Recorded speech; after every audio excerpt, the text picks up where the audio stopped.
pretty fond of the 270s actually. It's all about where you hit them though, I suppose, isn't it? You know. It is. Yeah, definitely. But no, that's iconic head, and it's good that Reggie's shown it around a bit too, you know, because like a lot of old deer just got shot and are on your walls and not the story's not out there, you know. And it is. Back in our days, we put some time in on them, didn't we? Really? Oh, gee. A lot of. I told him about the canoe and your rifle. You know, there wasn't just apples and pears. There was some bad moments. There was the time where, you know, that was what we did.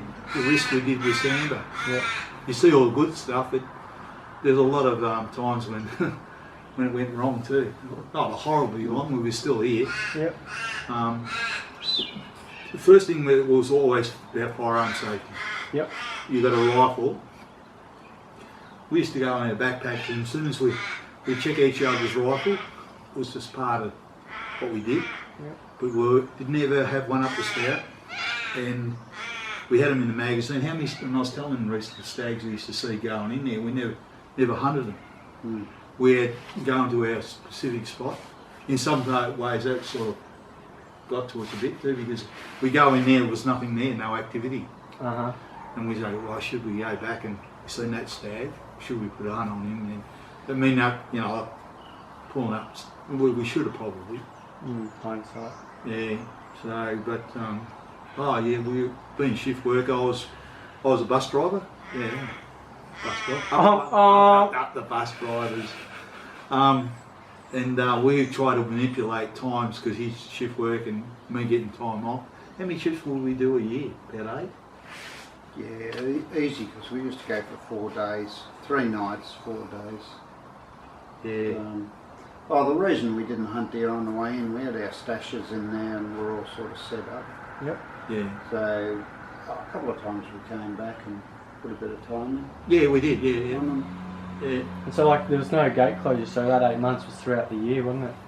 Well, Alpine National Park, it's like we were, you know, we were just putting in the time. Yeah.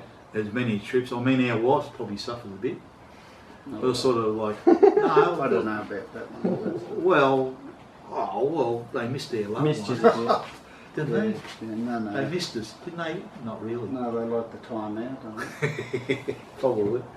The lack of snoring and things like that. Yeah. I was a snorer. He was a snorer, but I used to tolerate it.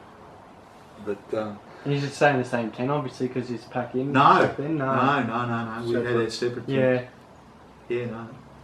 So, yeah, no, we had our separate tents and we hunted separate ways. Oh yeah. We only meet up, not a lot of times we'd see each other in the morning and then we go our separate ways. Even when we took an animal, because we didn't have mobile phones, we didn't have GPSs or we didn't have radios. We could have radios, but Heavy weight. the weight, yeah, and you hear a shot and you wouldn't, Ray might walk into the camp late afternoon, maybe at night sometimes. There's one when I shot that 28, remember that? That's a story in itself. I was that elated. Yeah. I had the Woodmaster, which was a semi-automatic rifle. Yeah. How's it go, Roy? You still remember that? Oh yeah. Well, I always get back at camp early because I don't like walking back in the dark, but Reg hangs out at the last minute. Yeah. Anyway, I was just putting the kettle on and staggering up. Next minute, these 4 shots rattled out, bang, bang, bang, bang, bang, and I tell Reg that I even heard the click on the empty bloody chamber. And poor old stag, the first shot he lifted off the ground because Reg come up on a spur right behind him. He was about 15, 20 yards. Yeah, one far. And you sat That's it, behind hit in him. that corner. Yeah, right. Yeah. That's some memories. You were sort of great, feeding away, and you sat and waited him to turn his head a bit to see. Then a big rat coming out. Yeah, big main beam, and then the first shot, boom, and he lifted up, and I think he copped the rest before the feet.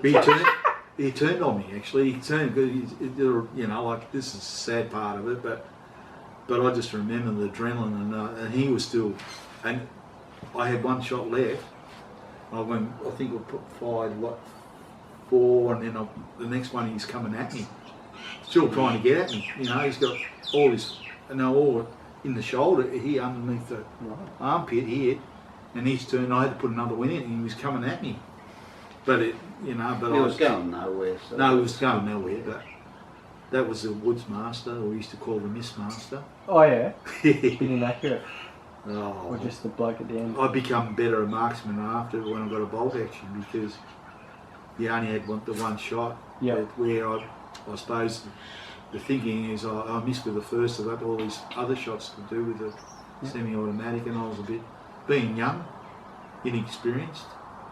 It was later on that I learned how to become more on shot placement and stuff like that. But that's the learning curves with it. Yeah, for sure, mate. But we had some beautiful hunts together, and we did that. And even you met Lloyd before. He was a great guy to go camping with. Wasn't he? He was. yeah.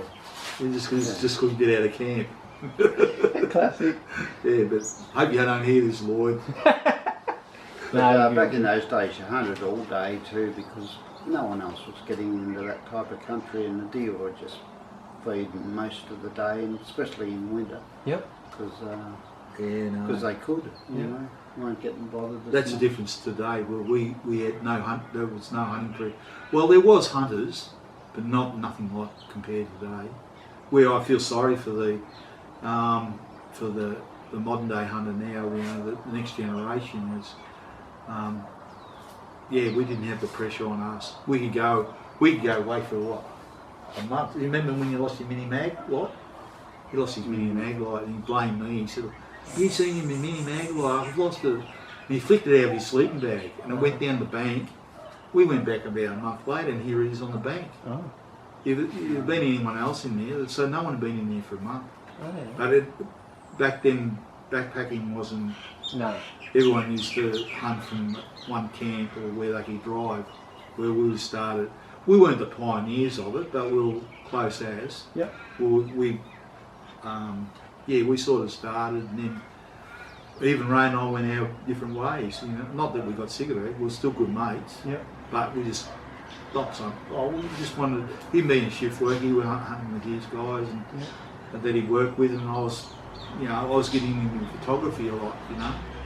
And so we sort of went our different ways for a while, but we always stayed good mates and wanted to know what's going on. Ray was very successful in that way too. He shot at some good stags with his mates, and I was getting the footage so that I wanted. I was probably more photographer. And you did all your stuff like in the Morocco still? Well, No. for 20 years we hunted probably a 10k area virtually, up and down the river up towards the Wonangada. Yeah. But just got to know that area that well over the years. You just knew what the deer were sort of doing, and that was the advantage of doing that, wasn't it? Well, that was the beauty to us, and it's not Klaus is not here. He's German. I've learned a lot off these guys. As I say, what you see in my experience is not all my experiences. It's a combination of Ray, Klaus, and other blokes I've hunted with. Yep. So what you don't just get an individual. There's a lot I learn off Ray. You learn fuck off. Really. But the beauty of it back then, if you've seen a stag, Yes. he was there next year. Yeah. So we hunted the same stags, didn't we? If we Right.